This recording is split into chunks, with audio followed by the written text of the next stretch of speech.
What's going on, everybody, and welcome back to JJD TV. I'm your host, Josh. It has been a while since I have been on YouTube. Took a nice break. Tact, I was off for like 10 plus days without posting, and I think you were supposed to be too. But if I remember correctly, a lot of transfers were going down, so that wasn't quite the case for you. But how are you doing today, man? I'm doing good. The problem is it's much easier being Canadian. There's so much stuff to Uh, cover for the US men's yeah, national team that I couldn't stop. And I also took advantage of the fact that YouTube was just a much less ruder environment without you. So yeah, I just yeah. thought to myself, why not? Why not upload a little? No, the thing was, it was just there's stuff going on, right?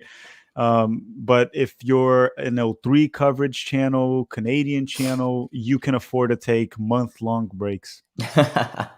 It was kind of nice. Like I mean, both of us have been at the grind on YouTube for a while, so I just tried to put it all aside for as long as I could. Lasted about 10-ish days, but I thought this would be a fun one, as a lot of you guys probably in the chat saw Sebastian Salazar and Herc's top 10 CONCACAF player list. It was pretty controversial. I'm looking at you, Sebi, but these are them on screen right now. And then they did at the end a kind of like an averaged out overall one. So that's basically what me and Felipe are going to do today. We both have our personal top 10 lists, and we have a little tier maker that we're going to bring up on screen for you guys after. And then we're going to kind of take the average of whatever players we think, and we're going to kind of place them out. And then we'll have you guys in the chat as well, putting in your comments as crazy as these ones are. So, I mean, it's respectable. It's fun, but let's first off take a look, and I'll talk about Sebi's quickly, and then I'm going to throw Herc's over to Filippo to talk about. So Sebastian Salazar's top 10 players in CONCACAF look like this. Davies, number 1, respectable. Navas, I thought Antonio was a little high. Alvarez, obviously, his L3 ways got him up there. Pulisic down at 5th. McKennie. Liam Bailey made it respectably high in that list. Lozano down at 8th. Jonathan David, hurtful at 9th. And Raul Jimenez down in 10th for Sebi's interesting top 10. But now we're going to move it on over to Herc's. Can you go back to his for a second? You want to get an input on there? Yeah, I mean, I don't want to spoil my top, even though a lot of people might already know my top 10 because, I already made a video on it. But regardless, there's one thing that I really want to point out here. His top 10 overall is not too crazy, but I just think him putting Jonathan Day, and it's not because I'm in a Canadian channel right now, because when I have to be rude like your people are, like the Canadians there, I can be rude too. But Jonathan David in 9th place is a little disrespectful considering his form at the club level, winning Liga recently last season. So we'll talk about that very soon, but there's a couple issues with his list. But let's see Herc's. Herc's is much better. Yeah, Herc's is definitely much better, but a couple nice words coming in. Amazing, my two favorite football experts. Cheers, brothers. Happy New Year, Canadian soccer fans. No, we're definitely not experts, but we love the sport. And now we're going to toss it over to an expert, and that's Herc's list. So, Filippo, let me know what your thoughts are on Herc's list. So let's go through Herc. He got Alphonso Davies and Keylor Navas at 1st and 2nd. So just like Sebastian Salazar, and I can give you spoilers right away. My top 2 are also those 2. Yeah. And then number 3, he put Weston McKennie. Number 4, Christian Pulisic. Number 5, Chucky Lozano. So Herc has a little bit of that. He's a USMNT guy, but he also has a little bit of L3 in him as well. So you can see it right there. Then Jonathan David, number 6. So he definitely put David as the best center forward in CONCACAF, as he does tweet it a lot. We love it. Raul Jimenez at 7th, ahead of Mikel Antonio. And this is where he gets a little tricky. Maybe prior to the injury. Right now, if you just look at how both are playing, how the teams are doing, and also production, it doesn't, I don't know. I would love to ask Herc, actually, his argument on Raul Jimenez over Mikel Antonio. I would love to hear it. Then Edson Alvarez at 9th, and then Giovanni Reina at 10th. And Giovanni Reina, it's amazing that he's making everyone's top 10 or most people's top 10 when he's been injured for so long, and people are still remembering him. And we're at the Dortmund channel. But that's Herc's top 10 right there. I like it. Not perfect, but I like it. But again, mine's not perfect either. No, and I mean, it's funny because a lot of those lists that were going through Twitter, somehow all of them had Gio at 10th. And I just feel like it's because we know how talented Gio is, and no one really wanted to forget him, I guess. I don't really know what it was, but it was weird. But all right, yeah, those are the 2 that gave the idea for this stream today, Filippo. But now it's time for us. Now I'm going to bring up a beautiful little creation I had. Now I can include players just in case you have a a couple players that didn't quite While make you my get that set up, list. Josh, can we just ask everyone that's here in the stream right now to just hit the like button if you haven't already? I'm sure most of you have already, and share the stream if you'd like, um, and all that. I see Jake there, FIFA Mayor. He spoiled his top 10 right away before we even started. Jake just sent it in right away. Let me see. Let's read Jake's before we start ours real quick. He put Alfonso Navas, so I also would put that as well. Pulisic in third, McKennie fourth, David fifth. So he's similar to Herc. No. What did he switch with Herc? I think he put Lozano further than he put Lozano further than Herc, and he put Antonio higher up. Then Yeah, and he I didn't have actually Bailey. I'll talk about that. I actually agree with him in the sense of putting Antonio as the best center forward. Couple of things the Americans is what I might we'll talk about it. This is a good list too. This is a good list too. It is a good list. It's a good list. I'll keep it. I'll keep it up for a couple seconds just to let you guys know. But yeah, get your guys' list in. If you guys are just joining the chat, always be sure to drop a like, drop a sub, and let me know. I mean, if you want to do what Jake just did there, go right ahead. We'll toss it up on the screen. But this is our little tier list. Now, I moved as quickly as I could to find as many pictures as I could. We are missing some people. I mean, I honestly just realized I forgot my my boy Kyle Laren. So I mean, I see that you put right there the second best young MLS player of last season. I see him right there. You see him the second best? Yeah. Yeah, right there. Tejan Buchanan. Rigged is what it was. But anyways, we move on. But all right, you want to start it off? You want to let me know who was 10 on your list, and then I'll tell you 10. Starting with 10. Okay, so unless you want to go start at 1, what do you think? You want to go 1 to 10? I was gonna say 1 because if we want to go towards a discussion, it's probably easier to do that because then we know who we put ahead, right? If I put 10, it's hard to argue because you don't know who I'm gonna put ahead. So maybe what I'm gonna put ahead makes sense. But the other way around, when I put like number 1, number 2, I'm putting this guy ahead of everyone else, and then you can argue back. But number 1, I think number 1 and 2 we might not argue much. Definitely not number 1. Number 1, I still have Alfonso Davies as my number 1. And I agree with you, my man. And we're gonna slide him right up there to it almost number seems 1. Unanimous. Alfonso Davies. So Seba Salazar had it, Herc had it, Jake's list had it, I had it, you had. So I think Alfonso Davies, there's not much to talk about there. I know. I mean, Maxwell just came in, guys. So big shout out to him, a YouTuber I just discovered who had an unbelievable U.S. men's national team video on the collapse of missing the World Cup. It was freaking hilarious. I tweeted him. I think I sent you that video, right, Filippo? Yeah, I watched Maxwell's channel. I like he likes to cover also random nations too, and he plays Football Manager.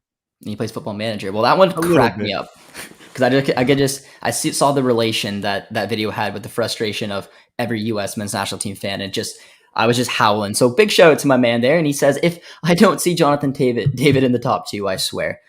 I know. I want to put him in the top 2, but I think time for you to swear. Yeah. He's going to swear. But I think we're probably on number 2, just like everywhere else. Keylor Navas. Yes, I have also Keylor Navas at the number 2. I mean, can we talk about Keylor Navas real quick? The problem with Navas, and some people won't put him, is because we have the tendency of just forget goalkeepers, right?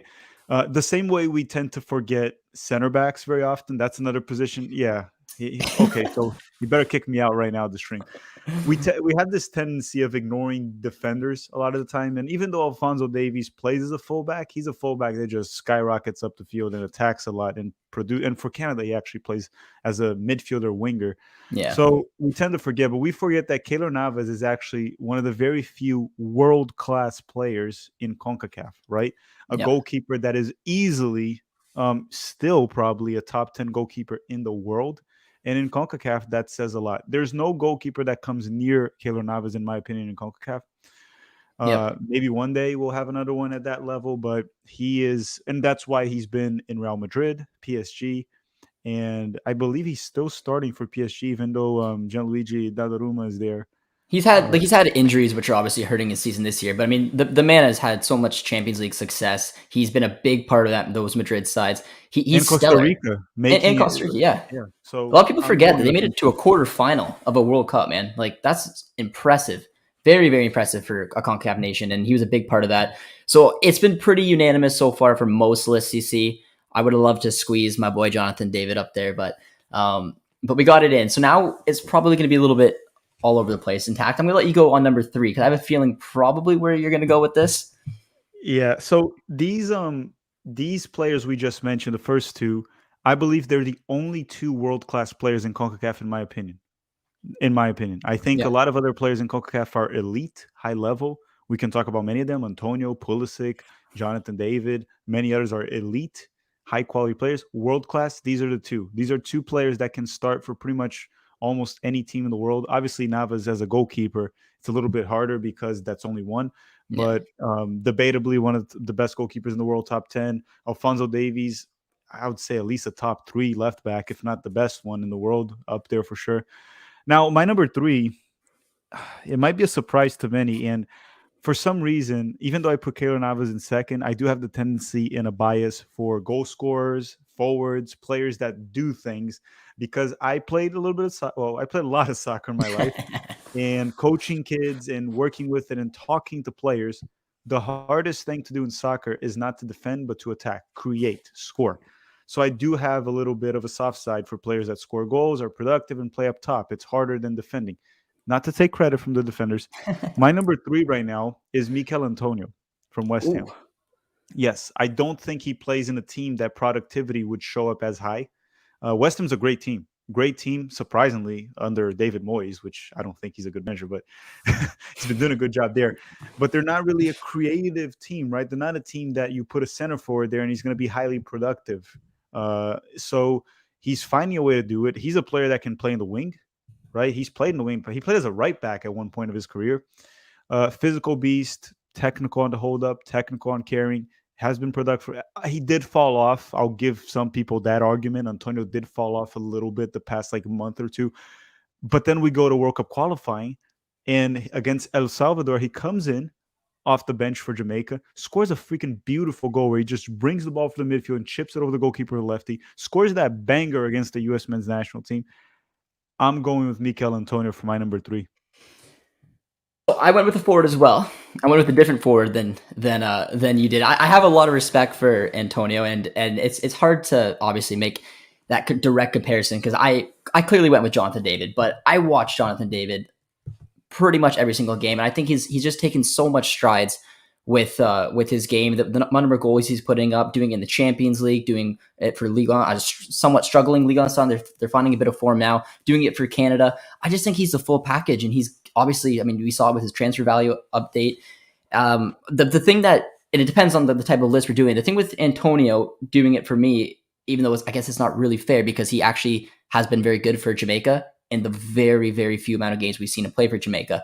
So because of those factors and that he's sort of new to the CONCACAF scene, and I know that, I mean, he's kind of like wine. Towards the later 30s is when he kind of realized the type of striker he is, and he's a fantastic striker. But I just took all those little considerations. So I dropped him out of the top five. I actually had him at 6 on my list. So you had him at 3. I had him at 6. My thing with Antonio and David when comparing them, and I'm gonna get to my number 4 and I'll explain it further in that. It's in terms of if I'm gonna go based off goals, I would put Jonathan David. But I think we can all agree that the Premier League is a tougher league than Liga. Jonathan David could still go there and kill it. I don't know how he would do it. It would depend a lot on the team that he goes to, but we don't know what his productivity would be at the Premier League. It would definitely be tougher than Liga for sure, even though Messi can't score for his life in that league. But the thing with Mikel Antonio is I don't think West Ham, like if Antonio, he's not going to play for Manchester City ever because Manchester City is a different style from him. It's not a team break Shea. Doesn't rely on physicality, right? But if you put Antonio in a top team in the Premier League, he would be even more productive, right? West Ham's a team that's well structured. They have players that know each other for a while, Antonio including, and David Moyes knows this squad. But I just think it's harder to produce in a team like West Ham than a team like even Arsenal per se. Yeah, and it's impressive seeing what Antonio did because he was playing as a right wing back, and then he just somehow got tossed up at striker, wearing that number 30, and realized that was a home for him. And he's a powerful forward. You've seen a couple of the goals he scored for Jamaica. He's clinical also in front of the goal. He is, but I just think Jonathan David, man. And again, you can make that comparison Premier League versus Ligue 1, but I think that Jonathan David's got those Champions League goals, that Champions League success to get a Lille side out of the group stage was impressive. On top of that, scoring for Canada. So that was and obviously I'm Canadian, guys. It is what it is. So I'm going to place him in the 5th to 6th. We don't know exactly where he's going to fall right now. So let's hear your 4th on your My list. 4th is Jonathan David. Fourth. I was talking about like goal scoring and all that, and it's because again, when you're doing a top 10 list where you can put any positions, it's very tough to like get into an agreement because you can always argue the center back is better, whatever it is. But since I have this little bit of a bias towards players that produce and score, I put Jonathan David at 4th. So with the average, I'm pretty sure David will obviously end up in 3rd. So we'll go back to Antonio to see kind of where he averages out as well. But if you guys are just joining the stream, guys, be sure to drop a like, drop a sub, say hello, put your predictions in. Maxwell's been all over this stream today, and those were kind of the points that we're talking about with Jonathan David. Obviously, the Premier League is better than Liga, but Jonathan David did play a big part of that little team, honestly, somehow finishing first in the Champions League in not the strongest group. We get that, but it's pretty cool. Dr. Nike's here says, greetings from Sydney. And yeah, so we'll move on then, because my 4th was actually Christian Pulisic. And I know I'm hard on Pulisic a lot, but I've seen Pulisic at his best. I've seen him a lot at Dortmund, a lot at Chelsea. We just saw the quality of goal he scored at the weekend. His injuries are the big question mark with me, but I still think at his best, he definitely deserves to be in that top 5 type conversation. And I'm giving him a little bit of the benefit of the doubt, which is why I put him up there and doing it more for the US than, like I said, Antonio did for Jamaica. So that's why I actually put him at 4th for mine. So where did you have Christian on your list? So Pulisic on mine was 6th place, right? I have another player on 5th, an American. I'll talk about that. It was 5th. But the thing with Pulisic is he was downgraded on mine due to being played out of position, the injuries. And what I saw, was it yesterday, the game? Yeah, it was yesterday that Chelsea played. Christian Pulisic before he scored a goal yesterday, he was struggling in the match. Not going to lie. Wasn't doing well, missed a great opportunity that he shouldn't have missed. And then he scored the goal, which was a nice goal, by the way, a lefty finish. It wasn't an easy goal. He had to get one extra touch to get ahead of the defender. And then Christian Pulisic, after that goal, he started to look like himself again. He was going at the defender on one-on-one situations, confident. He just looked better and looked dangerous in the second half. So I think what happened with Pulisic a lot was a little bit of confidence issues, being played out of position. So I expect him to move up this list when we update it, whenever that is, maybe 4 months from now, by the end of the season. I could even see Pulisic being ahead of Antonio and Jonathan David, depending on how the seasons go, right? Because Chelsea is very thin right now. If Pulisic starts, stays healthy, and is productive, Chelsea's a different beast. So I have him in 6th in my list. So if we average it out, he would be 5th if we average out mine and yours. But I expect Pulisic to move up higher. It's more because of so many issues he's had in terms of injury and fitting into Thomas Tuchel's system. We saw yesterday what he's capable of. Yeah, and starting him as a striker, I've seen a lot of U.S. men's national team fans being, and rightly so, being very frustrated seeing his role there. But I agree. I think it's a matter of time for him to turn it around. And but Josh, talk about also versatility, right? Pulisic is playing like Thomas Tuchel will play him as a center forward. He'll play him as a winger. He'll play him as a wing back. So it's just quite impressive. It's not normal to see a player play center forward and wing back in the same game. Pulisic has been doing that for the past 6 or 7 games starting, and he finally found his groove last game after he scored. Seemed like Christian Pulisic's issues were confidence in the LeBron James of soccer is back, man. He's at his best drifting out wide. I think as a left winger, left attacking mid, 4-2-3-1, 4-3-3, that's where you're going to get the best out of Pulisic. I don't like seeing him play as a striker. I don't like seeing him play as a wingback. I don't think he should ever really play there, but it's not about Pulisic. It's about the team, and he has got to be playing where he's going to do, and we're going to hopefully see him work his way out to be able to play in the position that he wants to play. And I think the goal at the weekend is definitely a good start for him. It was a really nice goal, let's be honest. It was a beautiful finish, and that'll give him some confidence, and now it's just got to rely on hopefully staying healthy, and he'll hopefully be a big part of this Chelsea team. But yeah, that definitely evens him out, puts him down to our 5th in our top 5. So we got an interesting top 5. Definitely different than Seb and Herc's is. But now we're going to move on to my 5th place. And in my 5th place, I put Weston. And who do you have at 5? Did you say 5? My 5th is Weston. Okay, so Weston is 5th. He has to be 5th. Pulisic drops to 6th then. To 6th? Or wait. What did you rank Antonio? I put Antonio 6th, and you put him 3rd. And So then yeah, he stays ahead. So yeah, Antonio stays there. Weston is 5th, and Pulisic is 6th on this averaged out list. got bumped out. Christian got bumped out. And yeah, I mean, I'm a big fan of Weston McKennie. I really liked watching him from the time he was in the Bundesliga. I like seeing him at that Juve team. I watched that documentary, and on top of that, the man is freaking hilarious. He's that all around midfielder for you guys. And I think that he's such a big part of the US side. If he can stay out of the trouble off the pitch, I think he's going to be vital for your guys' success moving on and hopefully qualifying for the World Cup as well. So yeah, I'm a big fan of Weston, to be honest. Yeah, Weston right now, from what we're seeing this season, despite him having that tiny injury on his knee that he came back very quickly, he's been one of the few Americans that is actually that plays for big clubs, right? That's what I'm talking about, right? There's Americans thriving like Brendan Aronson for Salzburg, but on the big clubs, which are Juventus, Dortmund, Barcelona, Chelsea, Leipzig, he's the only one that I can say is probably a lock-in starter at this point.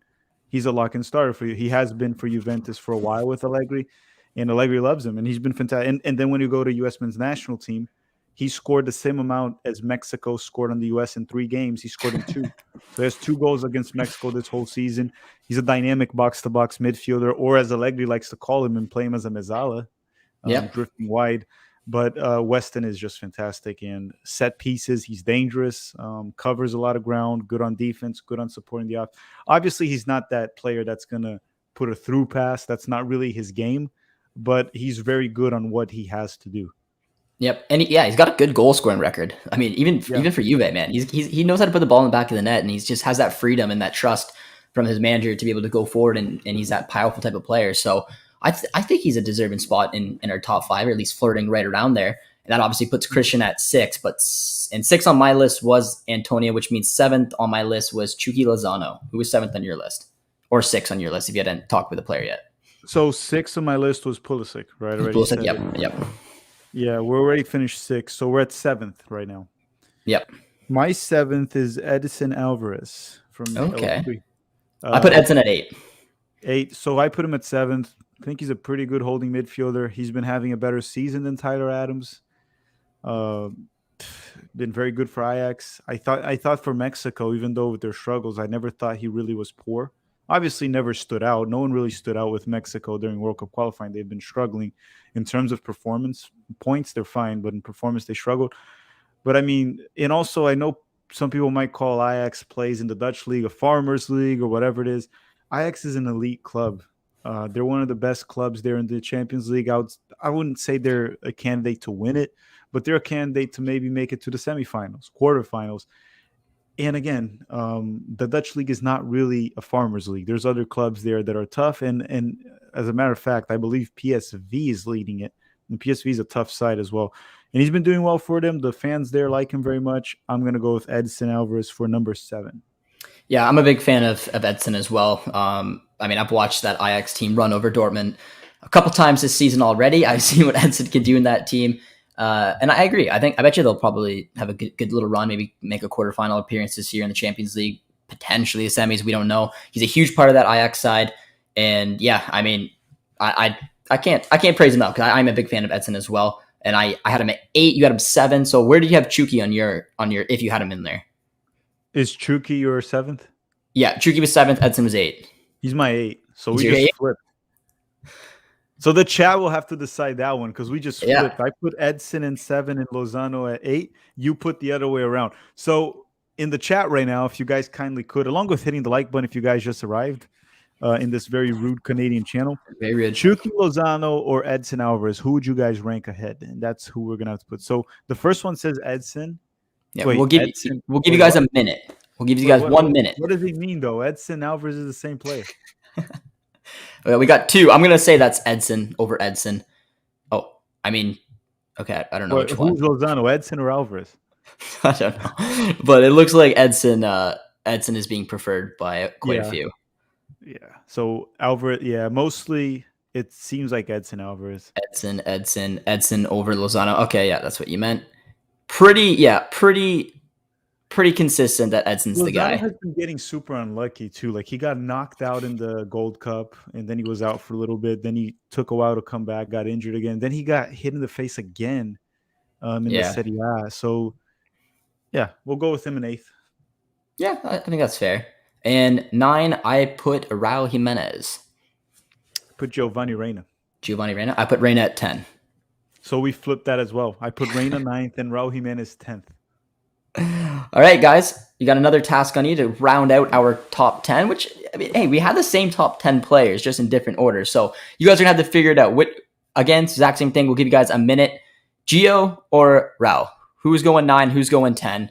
And then I guess we're going to let Tack talk a little bit about Gio first to see what you guys think there. Oh, a bunch of them just came in. Let's take a look. We got, all right, 1. Oh, it looks like it's Jimenez, my man. Raul? Nah. It's because Gio has been injured for so long. Yeah. Gio has been injured for so long. So it makes sense. I think but look at it this way. If Gio was healthy and playing, because Raul Jimenez, to be fair, has been healthy all season this year. He's been playing all games, besides when he got a red card. Giovanni Reina has been out for a while, so just the fact that we're debating it is just amazing. So I'm fine if they're going to pick Raul Jimenez. That's fine. I would have gone with Giovanni Reina. Yeah, I mean, I've watched Gio play a lot, and the talent in this kid is massive. And I think we've heard Herc and Seb talk about a lot about the ceiling on Gio being a lot higher than Pulisic. A lot of people think that he's going to one day be the record transfer for a U.S. player. And you've seen it because you've seen what kind of impact he's had at a top level, a top club like Dortmund. Broke his way in at a young age. It's just kind of similar to Pulisic, man. Injuries have riddled him this season. And I think a lot of people are forgetting what the Giovanni Reina that was healthy looked like. I don't have no doubt it's kind of the reason why all those lists were going around and Gio's happened to be on 10th on every one. So I think it's very fitting that he ended up 10th on ours, just because it's like saying, listen, this kid is so talented. He's going to come back. He's going to make an influence. But because of these injuries in this somewhat poor season for him, because he's barely featured, he still gets a shout on our top 10 list. He's Tack, not playing, so it makes sense to a certain extent that he's not like ranked very highly. But again, I still think that he'll be ahead of Raul Jimenez in no time, because Raul is still a fantastic player, but I still don't think he looks the same as before. Or maybe it's the Wolves; they're just worse than before. But he's not looking the same as before. And I watch a lot of the Premier League. Yeah, different style, but I mean, the injury he had. I don't know if you watched the Code Red on YouTube. It was the Wolves documentary on him, but I mean, it was scary stuff. I mean, I've had a lot of injuries. I know you have too as well. It's not easy coming back, let alone coming back at the top level and with a dramatic head injury like the way he did. It's scary. You're not gonna probably be the exact player that you were when you left, but I still think he's got a good shout, and I think he's fairly made this top 10. So everyone asking about Break Shea, we thought it wouldn't be fair to include him here because he's clear of all these players. So we wanted to make a list among players that are a tier below. So Break Shea, we would only put it on a rank when we're comparing with Cristiano, Messi. It's a different tier. So Break Shea is not in a CONCACAF ranking. Usually he is when we do a world ranking. Yeah, the GOAT ranking. Is there any honorable mentions that, I mean, there's a couple players you see on. Tyler Adams is one that I want to do with honorable mention, but I couldn't include him there because of some of the struggles he's had. It's mostly with Leipzig, more than Leipzig than the U.S. men's national team. He's been very reliable for the U.S. men's national team for the most part. I also want to give a shout out to Leon Bailey that I couldn't include there. Very good winger, but it seems like he doesn't play a big role in Aston Villa like he did at Leverkusen. That definitely plays a role. Comes off the bench, was injured. For Jamaica, hasn't really done anything. So Leon Bailey was out. Now, I see that you put there Tajon Buchanan. I see that you put also Serginho Dest. Dest can't make it, struggling a lot of Barcelona. And Tajon Buchanan, we saw him do it in MLS and CONCACAF do well, but we need to see him a little more. Yeah, I agree. I put some of them for fun. I was trying to get a couple Canadians in there as well. Liam Bailey was definitely a big honorable mention for me because I've seen him at his best at Leverkusen. He was linked to Dortmund for a little bit, so I kept a special eye on him. I thought he would have been a good fit there. He just hasn't quite adapted as we kind of thought he was going to Aston Villa in the Prem, but he is still he's a great player. Like he really is. I think he was on a couple of the top 10 lists that we were keeping an eye on. And yeah, Dest has been struggling. Tajon still needs to kind of prove it. My boy Eustachio playing specifically for Canada is a beauty. Kyle Larin as well, but I feel pretty comfortable with this the top 10 list that we had right here. Tack, you happy?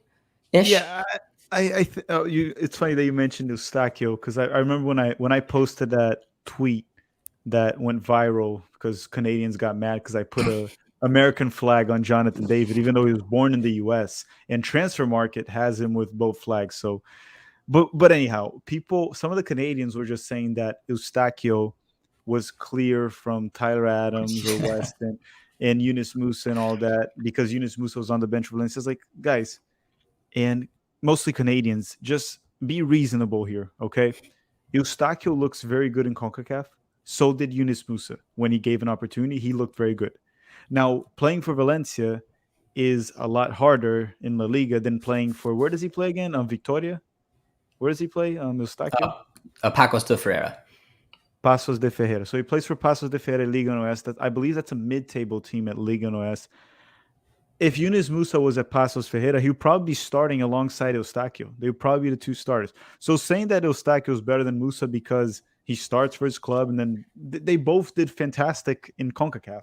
And then for their clubs, Yunus Musa happens to play for a tougher league and tougher team. And also Yunus Musa is 18. Eustachio is what, 24? Yep. 23? 24. So I think there's he's that 24. little detail too. So and Eustachio's not ahead of Tyler Adams. He's not ahead of Weston. He's not ahead of Edson Alvarez. He's been very good in CONCACAF also because of how well structured Canada is. Canada looks like a team. That Yep. helps a lot of the players as well. It'll make some players look better. I wouldn't say better than they are. It will maximize certain players' potential. And I think Canada is maximizing their potential. And maybe if he played for the United States, actually, knowing Greg probably wouldn't call up Eustachio. And it's a funny debate because you're totally right, and I'm assuming. I mean, we should have maybe talked about this a little bit before, but the list is looking at both club and country, and I absolutely agree with the points that you make. The one interesting thing, I think, the reason why a lot of Canadians like to get Eustachio and Kyle Larin in the conversation of the top 10 is because I personally think Eustachio is way more important to Canada and performs better for Canada than Musa performs for the US. That's my opinion. I think that he's more important for that team. And that's where I think a little bit of the debate comes in because they're like, if you pluck out Eustachio to that Canada team drastically changes. It becomes a lot worse. So does us. So does our team because we do have decent bench players, but Greg puts in like Leggett for Yunus Musa, then we're screwed. Yeah, but I mean, I don't think Musa's a locked-on starter for you guys. Now that's obviously on your manager over making Leggett? those over the. Ask Greg because I don't know. If I'm looking at him, man. So. I would hope he's a lock-in over Sebastian Leggett or even over because Greg. One thing Greg loves, and you should know this because you saw it against Canada. He loves to put a midfield with Acosta and Leggett as the eights, and then I just freak out every time I see that. And you remember that because that's one of the reasons why Canada completely dominated us in Nashville and should have even won that game. But again, it's just I think some not you specifically, not the more reasonable ones, but I think some Canadian fans, because of the success of the team, they don't really know how to act anymore, and they're not understanding a little bit of context. Canada is doing fantastic, and again, they're celebrating this, but they forget one thing because I don't know if they followed soccer for long enough. After the summer, almost anyone that follows CONCACAF was expecting Canada to be top three. This is after the summer. This is not a surprise, right? Maybe number one might be a surprise, even though they're very close, right? They can lose number one spot very quickly. But Canada being top three is not a surprise after the summer. Well, no one should be shocked. I did an octagonal prediction video, one of the best videos I did on the channel, and the Central American countries vastly disagreed with that because I think I put Canada fourth. I undershot them. I put Jamaica third. That's terrible predictions from Josh.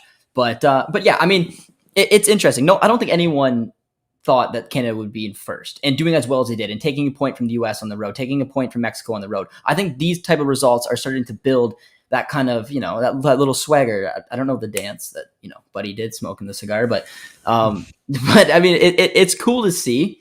But there's still tough games. Like this next window coming up for Canada, we're against you guys and we're going to Central America twice. It could drastically change the standings. They're very close from 1 to 4. So I'm also, again, people forgot the context of that Canadian USA game. I don't give excuses because it's on our coach, But we had the Weston McKennie issue, which definitely affects the group, right? He got kicked out of the team the night before. He played a midfield with Acosta and what's his name, and Leggett. I believe Dest got injured in the beginning, didn't he?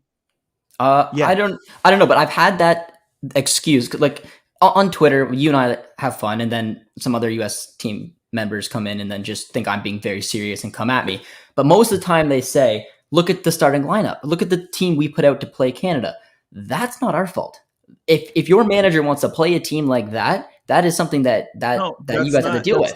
that's not Canada's fault. What I was trying to say to Canada is Canada is ahead of the US right now on the table, and the US are the current champions of Nations League and the current champions of Gold Cup.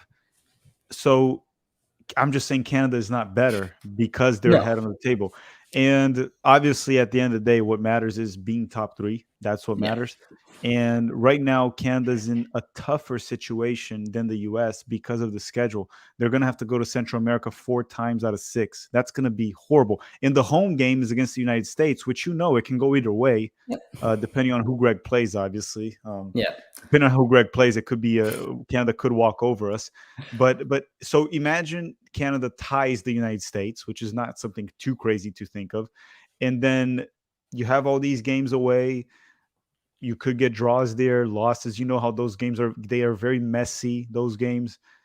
So the situation can, and then you drop to 4th. Now, if Canada drops to 4th, I still think they'll make it because they should be able to beat Oceania, especially because apparently New Zealand is not even playing as of now. We don't know if they'll play.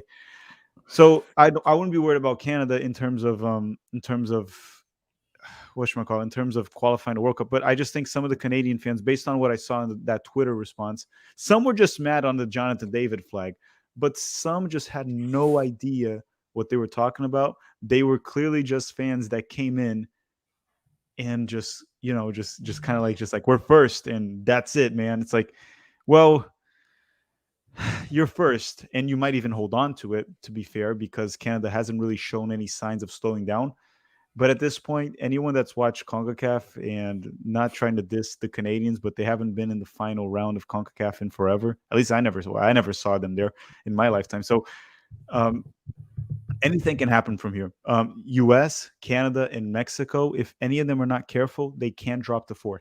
Yep, and I agree, and the same sort of goes for the U.S. I'll protect the Canadians a little bit. A lot of this is new territory for. I mean, the U.S. has such a big country, so a lot of the fans naturally, with the growth of the sport, are coming in, and a lot of Canadians are doing the same. This is unprecedented territory if you're a Canadian national team fan. It's unprecedented for me because I've been a fan of Canada, but they've been so poor my entire life, and kind of somewhat out of nowhere, they put this collective group together and doing a push. It's awesome to see. Both success of both nations are good for the CONCACAF. But yeah, I mean, Twitter's Twitter. That's why I've texted you a couple times, like, man, I'm getting roasted. Like, I'm trying to have fun, poking at you. You're poking at me on Twitter. Yeah, I think right now the top three can be any of those 3 that are there right now. Yeah, I agree. I don't think any of those 3 are clear in terms of who will be first. But what I'm just saying is all those top 3 can very easily finish 4th. And if anyone from the Canadian fan base doesn't believe that, I'm sorry, you got to go back and watch previous World Cup qualifiers in CONCACAF. That is the mentality the United States had in 2017, and we know how that ended, right? We didn't go to the World Cup because Panama took our spot when we lost to Trinidad and Tobago, right? We only needed a draw. That's all we needed. There's a really good video done by Maxwell if any of you guys want to reminisce on that. But all right, Tack, we got a question coming here that I've had on the screen for a long time. Not that we're, button heads anymore, but let's take a shot here. So JJ, who is, and I like when people call me JJ, but JJ, who is the most overrated player on the U.S. men's national team? For me, that's Serginho Dest. And I'm going to toss the question over to Tact, who's the same question. Who's the most overrated player on the Canadian men's national team? Most overrated in the Canadian men's national team. And again, just to make it clear, overrated does not mean the player is bad. It just means he's high. His rating is higher than he actually is. It's Eustáquio. I think he's actually very good. I'm not questioning his quality. I just think that from the Canadian men's national team fan base, they overrate Eustáquio. You got a porn bot there. It followed me here. It goes to my channel. Now it's here. Oh, man. All right. Tack, we have a few more time here. What do you want to do to finish out the stream? Did you want to try I to put think together a I top think what 10 we can or? do to finish up here All right. is I think what we need to do here. One, I want to respond to I don't know how to say his name. I think it's Driest York. Driest York. Can you put his comment there? This one? It's yeah, that one. That's the one I wanted to. Then we can do a quick starting 11 of CONCACAF. The best starting 11. We can try to Ooh, do I it like together. that. I like that. But what he's saying here is this guy's a fool. Canada ain't dropping a fourth. He's out of lunch. Canada has way too much scoring to have a landslide.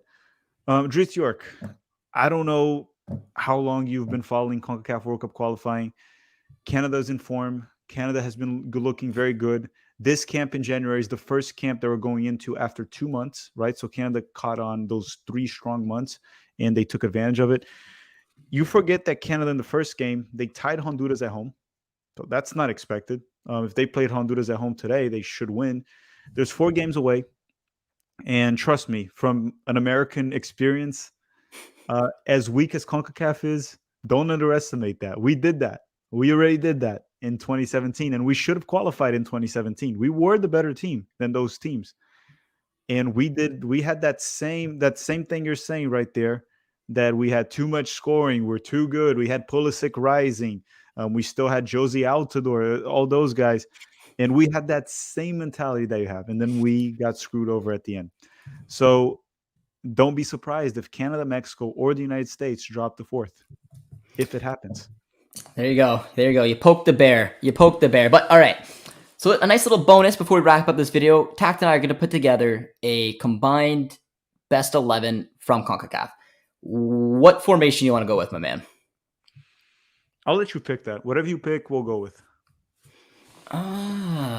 Okay. I'm thinking probably 4-2-3-1. I don't know if I can even. Yeah, it's my favorite formation. I think it, or maybe 4-4-2. I don't know. What do you think? We don't have a lot of cam. Do you have a lot of good cams? We have none.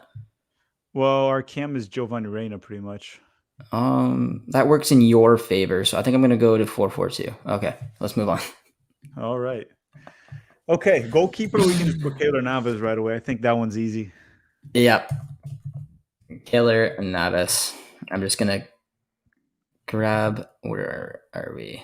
Oh, okay, that's how you do it. Look at that. All right, Keylor Navas in net. Very easy enough there. You want to go to right back? I'm gonna actually still go with Serginho Dest. Yeah, I think. I mean, I know. It's just that I know he's struggling, and as you said, maybe he's overrated from the fan base. But who else would we put there? I'm sorry, I'm not going to put Richie Larea. Right. Larea, we've agreed. They would. No, we didn't agree with that. Tecatito could play right back, but it's not really his position, right? Murillo from Panama is pretty good, but I wouldn't put him ahead of Dest. No, I mean, why does everyone always say I look like? I mean, I'm going to take it as a compliment. Everyone always says I look like an Aronson brother. Maybe you are. Maybe I am. Long lost. Yeah. That's just trash. I'm not the biggest Serginho Dest fan, and I'm a big fan at Richie Larea, but again, looking at Richie playing in the MLS, and I do think he's a huge player for the Canadian national team. Serginho Dest has had a lot of really solid performances for the US, and he is playing at a much higher level. So I'm not overly comfortable with the right back option just because Serginho Dest has kind of been slipping, but I don't really think we can go another way. But I'm going to leave that comment on there just for a couple seconds, and then I'm going to take it off. But all right, want to go to left back or center backs? We can keep going, but people need to hit the like button right now. How do we not have 100 likes if we have over 100 people for a while? So if you guys could, it takes a second. It's a great way to support the channel here for Josh too. But now left back, I would actually put Alphonso Davies there as a left back. Yeah, I know we could technically put him at the left midfield as well. Either one, he would be the best player. But I would put him on the left back because I think we have better options to play in the midfield rather than a left back, right? The second option, the left back, is a major downgrade from Davies, while the wide midfielders, we have options that the downgrade is smaller. I agree. I agree 100%. Yeah, I agree because I don't know who else the option would be, but I'm very curious to see who we're going to go for center backs. I'd say probably Miles Robinson deserves at least one of the shows. I don't know what you're thinking. Based on overall performance, especially in the national team level, yes. But it's a tricky one, right? Because I actually prefer Chris Richards. It's just that Chris Richards hasn't played enough for the national team, but he's doing well in Bundesliga too. John Brooks is always an option, but John Brooks has been on a stint lately. So I think I actually put John Brooks in my video because You I did? wanted the ball playing defender. But John Brooks has been such a rough patch that wouldn't make sense to put him right now, right? There's been players that are in better form, including even Ethan Pinnock has been better than him playing the Premier League, even though he never plays for Jamaica. Yeah. Um, It's a tough one because it's CONCACAF, so I feel like representing your country at a decent level or a decent number of times should have some type of impact. I don't know what you're thinking because I don't know how many caps he has. How many caps does Ethan Pinnock have? Am I going Ethan Pinnock? for Jamaica, Yeah, has he not played a lot? many, Not many. not I didn't many. think so. Maybe like two games, maybe. Yeah, I don't know. I'm gonna go. This is gonna be super American, but I'm just gonna put Miles Robinson as the left center back and Chris Richards as the right center back. I mean, again, I'm my Canadian bias can't do anything because I don't think any of our center backs would come into that conversation. I don't think anyone really from Mexico would as well. Johan Vasquez playing for No. Genoa, really poor Genoa side. I feel like both of them will probably be American, and because you follow them more, I guess I will go off of your word. I mean, You're the going US, Chris Richards. in terms of defense, the US has been probably the best in CONCACAF in terms of just defense, right? So that's how we won Gold Cup. We 1-0'd every opponent. So I'm a big fan of Miles Robinson. He definitely been in mind. I didn't know who the other option would be. I mean, look, like I said, looking at Canada, looking at Mexico. you can choose. You can put maybe Ethan Pinnock over Miles Robinson. That's not something too crazy. But then when you go outside of that, you go to Mexico. It's like Johan Vasquez, Nestor Araujo. Who else they play? Joe Scally. Yes, Kylie is someone emerging. We do need to see a little bit more from him, but he's been a regular in Bundesliga and honestly much more consistent than Des for sure. Yeah, Vittoria has been fantastic for Canada, Scott. I agree, but I'm gonna leave it up because I like what Chris Richards is doing at Hoffenheim. I think he's gonna become an important part of this US side, and I think Miles has done it to this date. So I'm comfortable with that. Dest, but we'll move on. We'll go on to right mid now, my man. What are you thinking, Filippo? I mean, honestly, we could have put Alvarez at center back. He used to play center back for a while, but right mid. I'm trying to think. I would probably want both midfielders to be the ones that move up and pinch in, even though we have two strikers, so they have to be actual wingers. They have to be wingers. If it's a 4-4-2, you want midfielders that go down the lane and cross, right? I'd probably go Chucky and Pulisic as right and left. No. I would put Pulisic on the right for this case because you want to be a true winger, that goes down for crosses. So I'd put Pulisic on the right, and on the left, I would put actually a lefty Bailey. So Bailey. I would go with Bailey on the left. Yeah, I mean Bailey actually plays. Like he's played as an actual like a 4-4-2 type style system in the past. So that makes sense. The two midfielders there for me, I would actually go with Edson Alvarez and Weston McKennie. They are a little bit different too. Edson can drop and help on the build-up. Edson more defensive, and then Weston the one that's a box-to-box. That's how I would go. I see some people saying Eustáquio. Guys, there's a few players, in my opinion, there that would also be ahead of Eustáquio that I didn't even mention. That's what I talk about, how Eustáquio is a great player, but sometimes we overrate him a little bit. I can't compliment Steph enough. I really hope Steph could get a move. Like, for example, if he moved to Porto and was playing Champions League football, competing for the top of the title, I think that's a much different conversation than playing for a mid-table side. But I mean, playing for Canada, we know he's at his best. But I think it's a no-brainer, especially looking at our top 10 list that we just did. It kind of is screaming Weston and Edson. Is Eustáquio supposed to get a transfer this summer? He's been linked to so many different clubs. He's been linked to Napoli for a while, which had a lot of hype. He was really heavily linked to Porto. They ended up going with his teammate at the time instead, and it just kind of seemed like he kind of got stuck. I'd expect him to leave, Probably, I still don't think he's going to pull off a January transfer. I'd probably expect him to leave in the summertime, but yeah, I mean, Eusakio, he deserves a transfer. He needs to be playing at a higher level at the club, which is why I think that's the big downfall to why he's not really in this debate right and now. just to answer some people in the chat, I definitely don't watch Eusakio play in the club level. I'm not going to waste my time watching Passos Ferreira, guys. I don't pretend to watch them. I watched Eusakio play quite a bit for Canada. I watched, he caught my attention in Gold Cup. That's where he caught my attention. I was like, wow, this guy's actually pretty damn good. And I mentioned him a lot during Gold Cup. Just like Tajon Buchanan caught my attention first when New England knocked out Orlando City, and then he caught my attention again during the Olympic qualifying, Buchanan. But Eusakio, I've been watching him every time with Canada in World Cup qualifying, so that's about it. I'm not going to go watch Passos Ferreira. I don't think people could pay me to watch Passos Ferreira, to be honest. But if he does make a move to, like you said, a Porto or a better team right there, I would definitely be watching him a little bit more, because Porto, I'll be watching like some Champions League. Also, maybe he'll play one of the Americans, and then I'll probably be watching it as well. But nah, Passos Ferreira, nah, man. And yeah, I know I watch MLS. I watch MLS because I live in the United States. If I was an American, I probably would not watch MLS. So there's that. There's that. And I've already filled in the top two, Tact, and I don't think you're going to have much debate.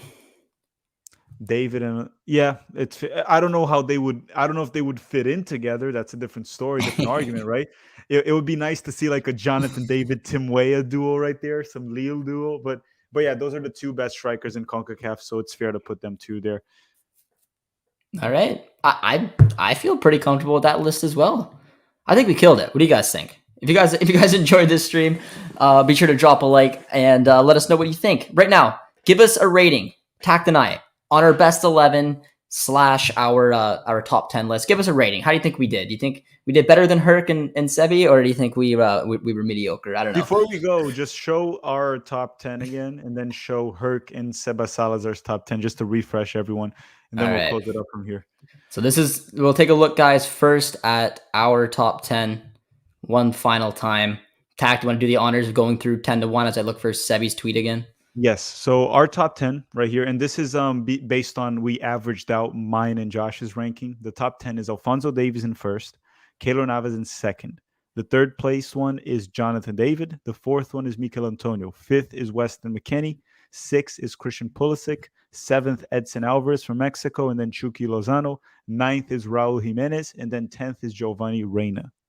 I think it's respectable. Like I think ours is better, but we'll have to show it to the chat, see what they have to say. But we'll bring up right now, guys, Sebi and Herc. I don't have the combined one, but we'll just take a quick look. This is Sebi's for you guys' the refresher. One is above that. Just go above. This is a reply. This is a reply. Oh, it was the combined one is this one. Okay, so this is their combined one.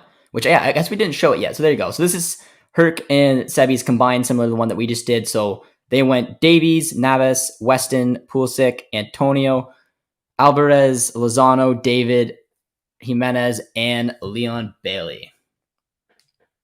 So, I mean, I think they're all the same. No, they're not. They have Leon Bailey.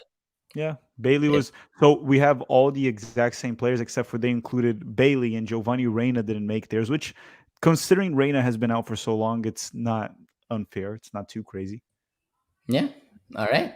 And that's it, guys. So if you guys enjoyed this little stream, let's give a big thank you to Filippo from Tactical Manger coming on. I really appreciate it. I thought it was a lot of fun. It was a good way to come back from the New Year's, feel a little bit refreshed, and itching towards a little Canada-US game coming down in Tim Hortons Field on January 30th. I can't wait to beat you guys, honestly, because I'm getting a little tired of this, and beating Canada in Canada will be delightful and wonderful, because then I can go back to that tweet of Jonathan David and come after every single Canadian account that attacked me. Okay. All right. He's getting fired up. But all right, guys, we appreciate it. Big shout out to Tactical Manger for coming back on. Appreciate you guys coming on for the first stream of 2022. And hopefully we guys see you guys on some more. Definitely the month of January, Filippo and I will definitely be spending a little bit of time with each other. So it'll be fun. Thank you guys so much. Be sure to drop a like on your way out. Drop a sub as well if you could. We're very close to 7,000 subscribers, by the way. So I don't know exactly what we're at, but if you could drop a sub, it'd mean a lot. And we'll see you guys next time. Cheers, friends.